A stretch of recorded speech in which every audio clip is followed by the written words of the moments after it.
set దులిపినాడు Anjaiah ఎర్ర ఛాయ కోతి అవతార వెంటమాయ కత్తి సేత పట్టకుండా కాయ కోసినాడు కపిలయ్య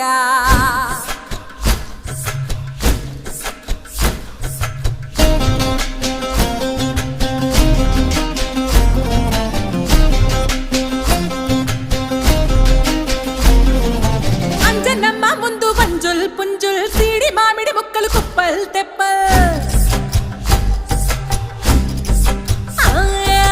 అంజనమ్మ ముందు వంజుల్ పుంజుల్ సీడి మామిడి ముక్కలు కుప్పల్ తెప్పల్